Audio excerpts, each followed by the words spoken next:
Bahkan orang-orang kafir itu boleh dikasih.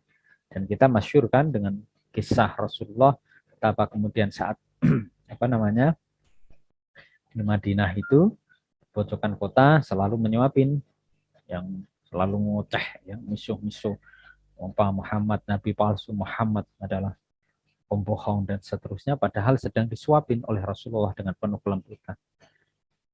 Dan begitu meninggal dunia, maka sahabat Rasul datang dan mencoba menggantikan suapan itu. Dan terasa bahwa itu bukan Rasul. Dan orang itu yang tadi mengumpat, memaki, tak sadar bahwa dirinya sedang disuapin oleh kekasih Allah Rasulullah Muhammad SAW. Begitu beralih kepada sahabat Rasul, tahu kelembutan itu tak nampak, berbeda orang. Kemudian sahabat Rasul mengatakan, kalau engkau selama ini mengatakan Muhammad adalah pembohong dan sebagainya, dia yang selama ini menyuapi setiap hari. Itu baru kemudian tersungkur menangis, betapa kemudian dia dibalik ya pemberian-pemberian yang tulus itulah berbalik hati kemudian dia masuk Islam dan seterusnya. Keren. Dan saya setuju ya teman-teman sekalian, tadi siapa tadi artinya, tapi saya lupa karena saya termenung dengan kata-kata bahwa itu pernah saya alami karena putra saya itu pernah pindah sekolah 4 kali. Jadi dia besar TK di Australia dan kembali ke tanah air, sehingga saya menyelesaikan disertasi dan saya merasa memang kurang ya memberikan itu, sehingga berpindah SD itu 4 kali. Terakhir saya hijrahkan ke Mbah di Pati itu, di rawat sama ayangnya, dan sekolah kelas 3 kalau tidak salah. 1 tahun begitu saya selesai disertasi, saya ajak lagi ke Semarang. Ya, jadi ketika kemudian di dalam proses itu kan banyak dinamika ketika orang mengatakan anak Pak Ustadz begini, atau kemudian kamu novel anak yang kurang diatur dan lain sebagainya, atau macam-macam lah itu ya, yang soft bullying itu. Tapi saya tadi mengiyakan apa yang disampaikan, bahwa sesungguhnya tidak ada siswa yang bodoh. Yang ada adalah anak didik yang sedang berproses untuk mencari dan menambah ilmu.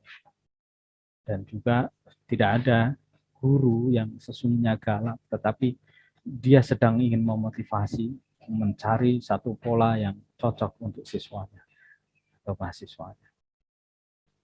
Maka mengajar itu bukan hanya memberikan ilmu, tetapi menyentuh hatinya para siswa yang kemudian belum mengalami proses pendewasaan dan pengetahuan diri, karena bisa jadi hatinya belum tersentuh di dalam proses pembelajaran dan pendidikan.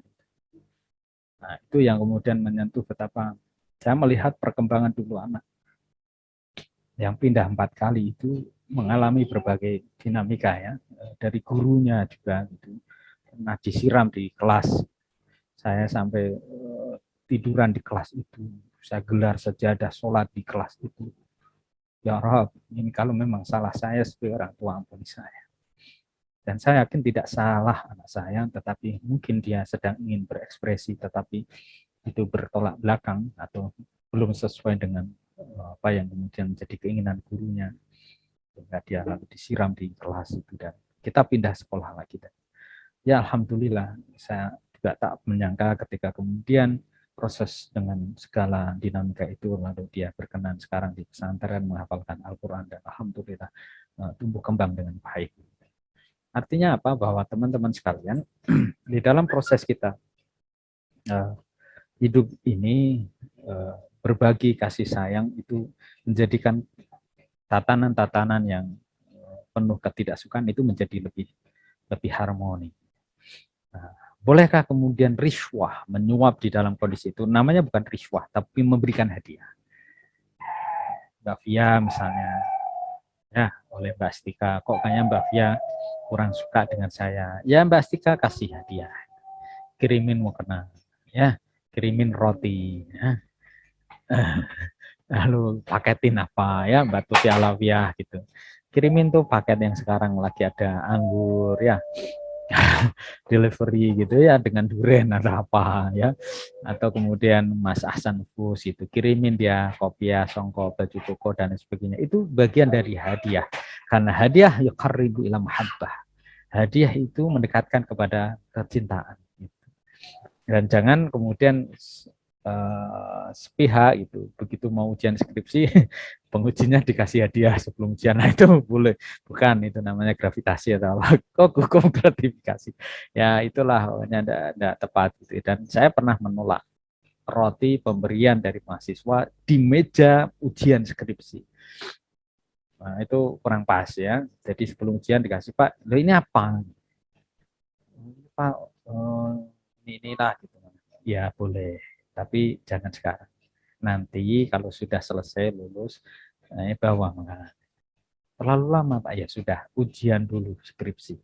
Jadi kalau sudah selesai ya nilai keluar, baru hadiah ini diberikan sebagai mahabbah padaku. Itu.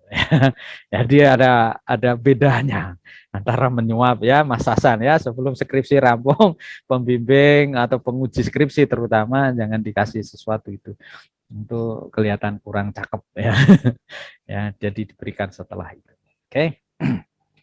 Nah, ini di bagian yang kita sebut tadi dengan syarat-syarat apa namanya mahabbah ya. Ini karena dari guru kapan toh Mbak Nafila? Ingat enggak? Besok, Pak. Oh besok ya. Oh iya ya. Berarti saya berbincang guru ini tadi ada konteksnya ya. Ya, sayangi guru ya, muliakan guru, insya Allah lah itu ilmunya akan mengalir berkah insya Allah. Dan saya ya, dulu pernah saya katakan, kemarin juga saya katakan kepada para wali santri dan juga para staf di Indonesia, kalau kemudian ingin tatanan hidup kita lebih bagus itu ya, dengan kemurahan rezeki maka muliakan orang tua selalu. Birrul walidain itu menjadi penting. Dan kalau kemudian ilmu Anda kita semua ingin selalu manfaat barakah dan bertambah, maka muliakan, doakan selalu guru. Karena guru itu adalah orang tua kedua. Orang tua menghadirkan kita secara jasa dia dan mendidik dari kecil sampai besar. Guru kemudian orang tua kedua yang mengisi ya, pikiran-pikiran kita, hati kita itu dengan ilmu. Mudah-mudahan menjadi manfaat ya. Oke, sebentar. Bu, apa itu? Minta tolong nyegat ya. Nah, ini terasa yang adiknya yang baru tadi suka nyegatin orang di jalan depan rumah sih. Ya, oke.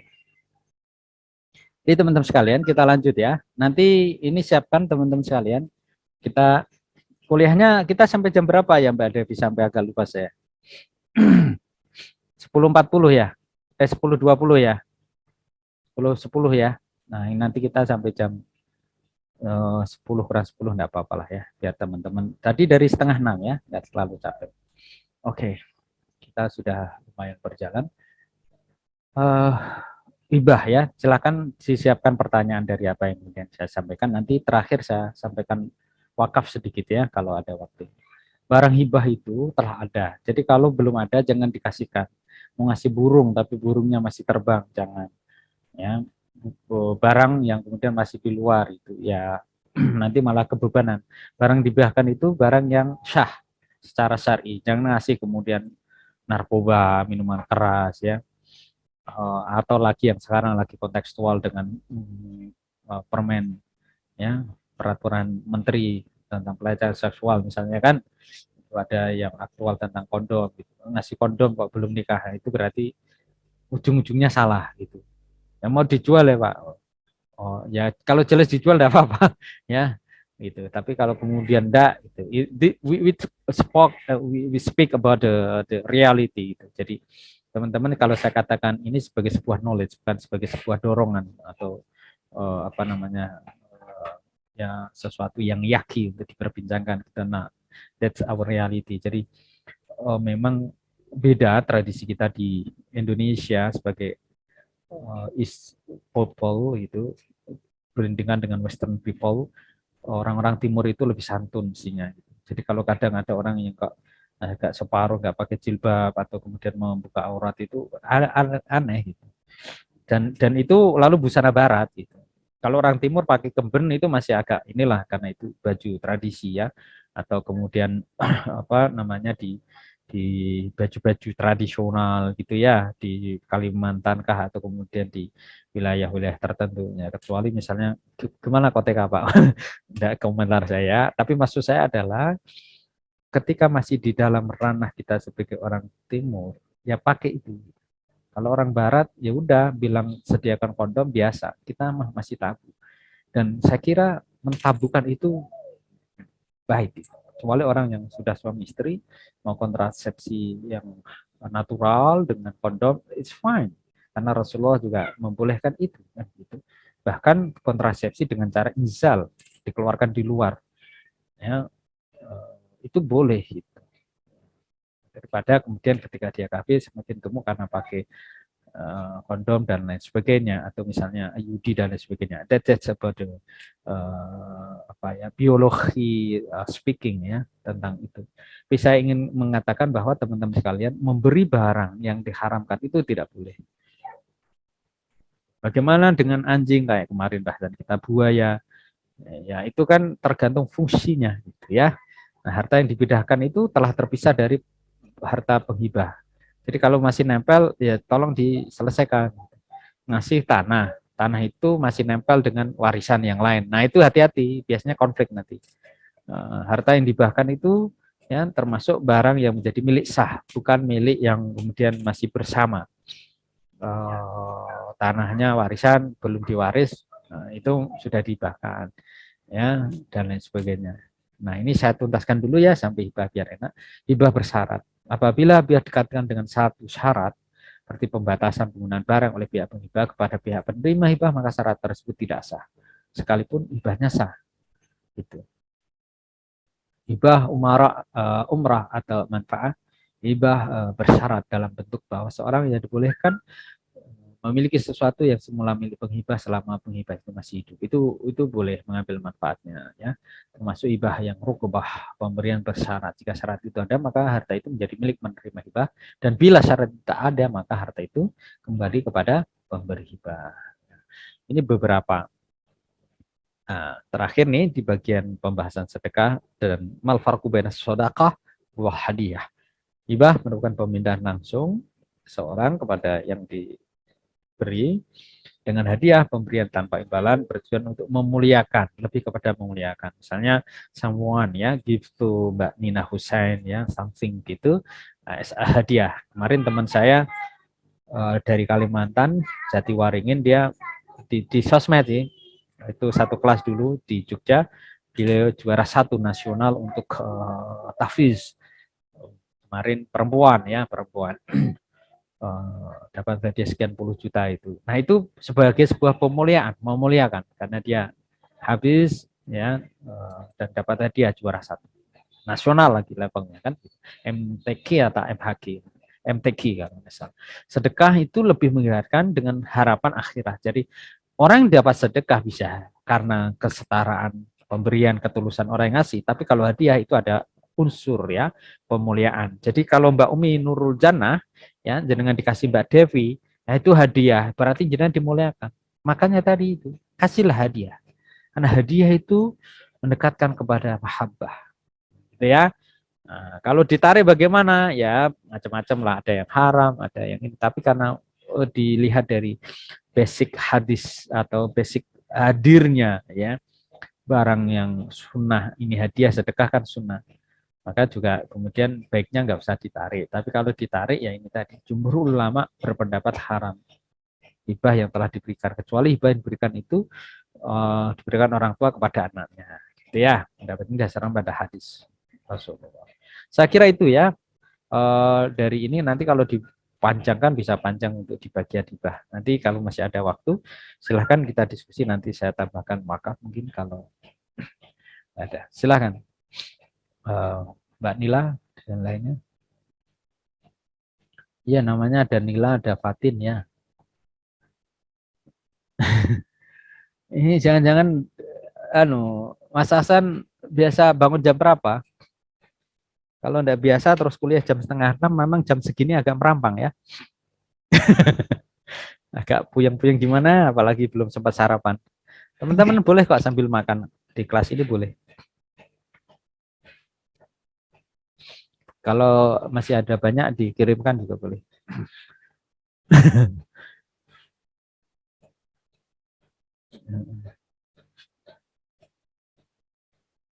Silahkan, Mbak Dian. Maaf, izin bertanya, Ustaz. Iya, mangga silahkan. Halo.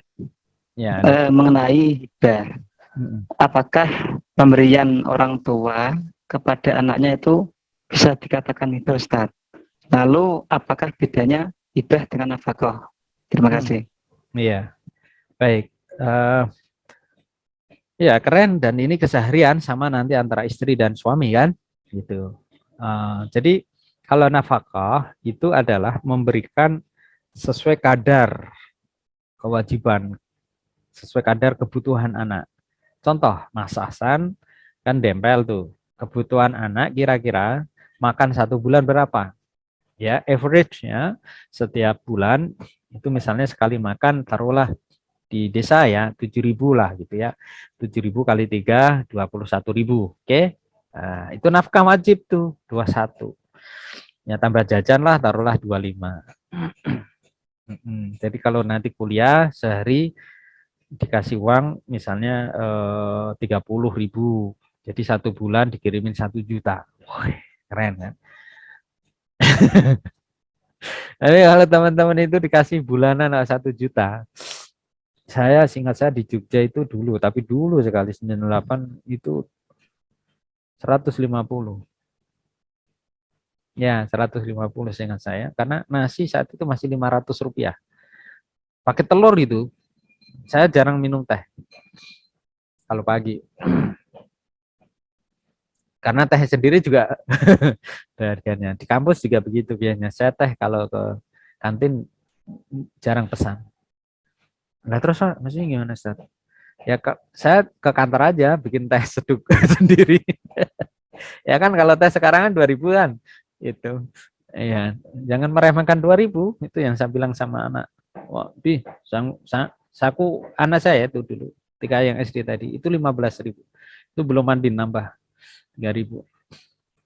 Kalau pondok sekarang saya kirimin 500 every month. Untuk uang sakunya tok. Kalau pondoknya 2 juta. Ya, lumayan kan? 2 juta itu sudah sama laundry, SPP, pondok dan semua. Memang agak high cost. Tapi alhamdulillah saya dapat uh, diskon ya, kompensasi sebagai Ibnu Sabil. Tapi maksud saya begini, ya kalau dikatakan Ibnu Sabil nggak apa-apa ya, Sabil dan sebagainya. Tadi pertanyaan Mahasan Nufus, bedanya apa? Ya kalau kemudian misalnya saya ngasih anak saya nih, ya kan, contoh ya misalnya tadi, nafkahnya saya tiap bulan 500, sudah sekolah dan macam-macamnya 2 juta, terus saya kemarin kunjung. Nah, ketika kunjung, kan sudah saya kirimin tuh 2 bulan ini sampai Desember 1 juta. Maka saya kasih lagi kemarin tambahan 200.000. Nah, itu hadiah itu. Di luar nafkah kebutuhan yang memang sudah sewajarnya harus dikasihkan. Jadi kalau Mas Nufus, nanti istrinya pengen siapa? Namanya aja sebut, nggak harus orangnya di kelas ini. Kalau kebetulan ya enggak apa-apa. Sok. Siapa Mas Nufus? Calon istrinya namanya siapa nanti? Belum tahu, Ustaz. Loh, nama aja kok. Enggak apa-apa, asal sebut aja. Saya doain. Siapa? Monisa atau Salsabila atau Delta atau siapa gitu. Sebut aja kan enggak harus orangnya di sini kan. Nabila gitu ya. Oke, Nabila. Nah, Nabila itu enggak usah Nabila enggak apa-apa. Najwa ya. Najwa itu anak saya yang baru tadi itu selalu saya gojlokin. Kamu ininya Najwa ya gitu. Satu kelas dulu. Sekarang udah ngapalin kayaknya udah 8 juz sama-sama SMP. Enggak, ini guyon karena dia seri saya guyonin. Oh Abi gitu ya, turunan Aceh, wajahnya Arab, ya ibunya dokter, bapaknya dosen. Nah ini guyon ya Mas. Tapi misalnya ketika kemudian jenengan tadi itu mengatakan kepada istrinya gitu, kebiasaan berapa? Gitu. Misalnya 1 bulan dikasih 1 juta. Begitu kemudian sama itu sebagai nafkah pada istri, begitu kemudian ngasih yang lainnya, nah itu sudah bisa jadi hibah atau hadiah gitu. Ya, beda dengan waris.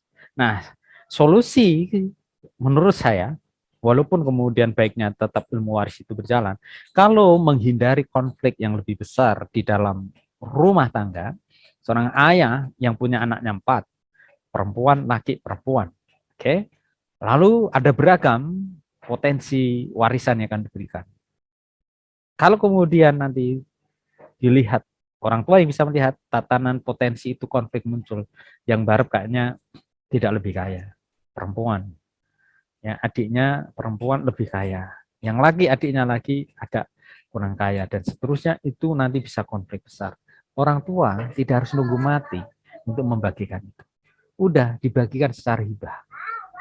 Nah, kamu yang pojokan kampung sana ada 1/2 hektar, ya. Nah, kamu masnya ya karena sudah lebih ini bagus ekonomi, kebetulan juga istrimu juga mampu, kamu yang sebelah sana ya 1/4 hektar. Oh, Pak, saya kan laki kok malah 1/2 hektar. Nggak apa-apa. Ini hibah, bukan waris. Ya. Jadi dengan demikian, ketika udah hibah, anak-anak bisa menerima. Ya sudah, Dek, bagian kamu walaupun perempuan. Sebentar saya angkat telepon, dia Jakarta Asuransi. Halo. Iya, maaf, saya lagi ngajar online, Mbak. Lagi ngajar online. Saya lagi mengajar online.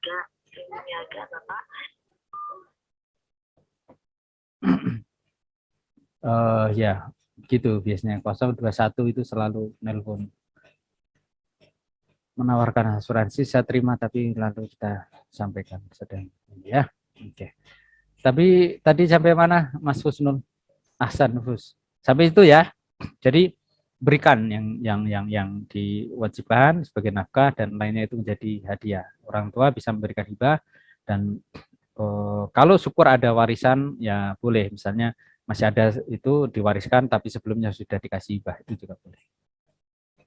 Dan alhamdulillah itu yang terjadi. Saya sama istri itu di Banyuwangi itu juga sudah diberikan hibah sebelum Bapak Ibu meninggal. Dan itu pun sudah dikasih hibah aja masih memunculkan keragaman respon dari saudara-saudaranya. Apalagi kalau kemudian belum bisa lebih ini lagi gitu, potensi konfliknya lebih tinggi. Ini pun saya di Pati juga sudah dibagi karena Bapak juga sudah kondisi sakit, itu Ibu juga alhamdulillah masih sehat tapi sudah dibagi dari sawah kampung itu sudah dibagi. Saya masih punya bagian warisan di Pati, 1 bau entah berapa itu ya, sampai kemudian orang tua meninggal. Selama ini masih dibutuhkan beliau yang kemudian mengelola gitu. Dan biasanya tadi syirkah dengan orang lain ya. Itu Mas Nufus ya, saya kira agak semoga udah lebih jelas ya. Oke. Terima kasih Ustaz. Ya, mengga yang lain ada Mbak Nabila, Mbak Jannah. Namanya keren-keren ya. Saya kayaknya sudah nggak punya anak lagi, jadi nanti orang lain yang saya kasih nama bagus-bagus. Ada Wulandari, ada Setia Ningrum, asik-asik namanya. Miladia ya, dan keren. Nufus itu juga keren. Yang lainnya yang belum saya sebutkan ya berarti keren juga ya. Ada Rizky, ada Dinanita, ada Mumtaz. Enggak ada Londa, nanti saya sampaikan sedikit tentang wakaf, lalu kita nanti share dan kita tutup gitu ya. Oke. Wakaf.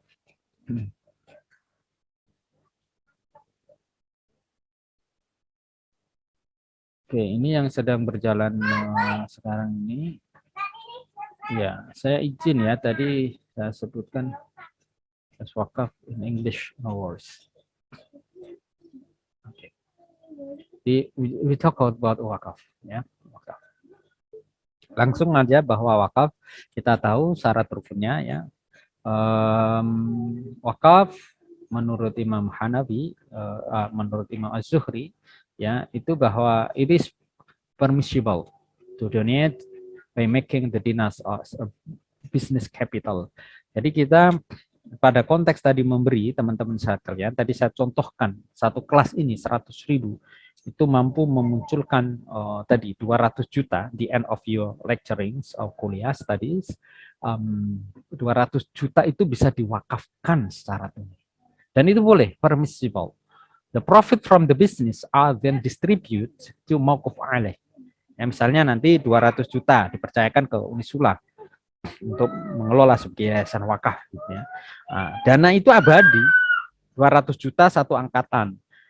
Satu kelas ini saja. Kalau kemudian terkumpul ya 25 miliar, itu bisa jadi menjadi apa? Tambahan lagi satu rumah sakit. 25 miliar itu satu rumah sakit. Sehingga itu berjalan terus atau kemudian menjadi dana abadi untuk beasiswa adik-adik kita, tetangga-tetangga kita, ya Mbak Umi, Mbak Dewi gitu. Jadi 225 miliar per angkatan terkumpul misalnya 5 tahun saja, ya, atau bahkan kemudian setelah 10 tahun gitu ya, dari semua angkatan terkumpul 1 triliun, itu bisa menjadi abadi yang untuk beasiswa dari bagi hasil. Jadi wakaf 1 triliun dari semua angkatan selama 10 tahun ini di Unisula itu menjadi 1 triliun, itu bisa menjadi dana abadi wakaf untuk hasilnya mau kefailnya adalah para mahasiswa untuk dapat beasiswa. Wah, keren itu. Dan itu yang terjadi di berbagai kampus-kampus dunia Islam. Jadi kalau kemudian mempertanyakan, our friends ask about the status, about the fatwa, cash wakaf is that carried out by person, group of people, institution, or legal entities in the form of cash. Jadi boleh itu, include in definition of money. Ya, jadi wakaf uang itu boleh. Cara yang paling mudah teman-teman ya, karena kita berbincang tentang fikih muamalah, sekalian saya sampaikan, dan saya alhamdulillah juga penggiat wakaf di Jawa Tengah, udah, itu mulai saja. Nah, kalau sekarang sudah tidak harus dikasihkan langsung. Ya, Mbak Ayu Wulandari, Mbak Nurul Fajrin, ya, tiap bulan tadi 100, nanti kumpulkan setahun dapat tadi 2 juta gitu ya. Udah, itu jadikan wakaf, nanti kasihkan ke lembaga wakaf. Macam-macam itu, bisa BWI, bisa Sultan Agung, bisa apa namanya, lembaga las atau nazir-nazir lain gitu. Ya, melalui lazismunya atau lazismunya dan sebagainya. Oke. Itu.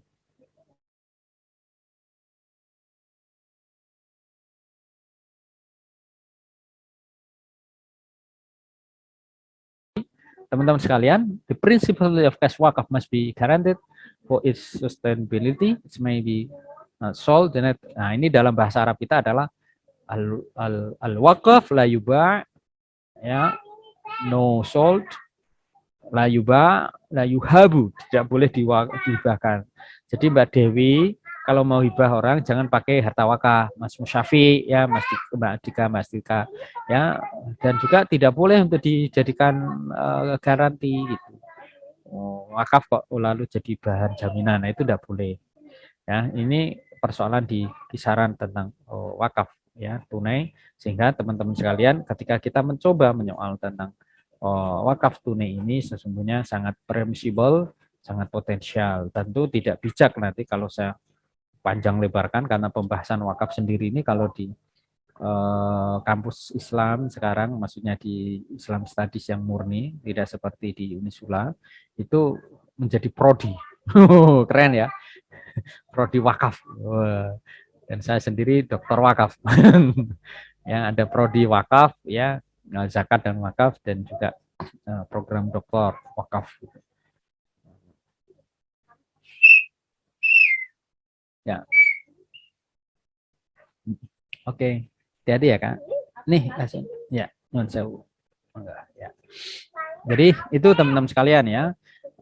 Ini saya mencoba untuk beyond. Nanti kalau ada kesempatan, insya Allah kita bahas lebih in deep tentang wakaf. Karena ini juga tadi teman-teman saya melihat you start your lecturing, you study from 5 searching 5.30 ya kayaknya tentu capek, dan karena itu kita cukupkan di jam 10 ini. Masih ada 2 menit, barangkali ada yang mau di sharing that. Please, time is yours. Mantap ya. Absennya bisa terbuka ya, Mbak Fatin ya. Tadi udah absen ya? Belum, Ustaz. Ada yang sudah absen? Udah, Ustaz. Oh, sudah bisa ya artinya ya. Udah Baik. bisa. Ya, soalnya di ekonomi tadi bilangnya perlu diupdate nanti. Oke, begitu teman-teman sekalian. I think that's enough ya, Mas Nufus ya, Mas Albasta, dan juga teman-teman yang lainnya. Insya Allah tahu-tahu kita sudah ada di meeting yang ke-9.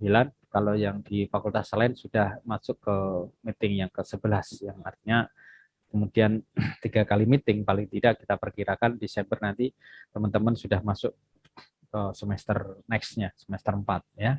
Nggak terasa kan ya Mbak Astika, tahu-tahu sudah semester 4 ya, terus semester depan itu sudah mulai PPL begitu, sudah mulai KKN, semester kemudian garap skripsi ya, lalu nenteng ijazah dan ijabsah. Asik ya. Baik, kita tutup dengan bacaan hamdalah. Alhamdulillahirabbil alamin. Terima kasih. Insyaallah tepat jam 10 ya, kita ketemu lagi di next meeting. Assalamualaikum warahmatullahi wabarakatuh. Waalaikumsalam. Waalaikumsalam warahmatullahi wabarakatuh. Terima kasih, Ustaz. Ya, terima kasih Nuhun, kembali. Ustaz. Yeay.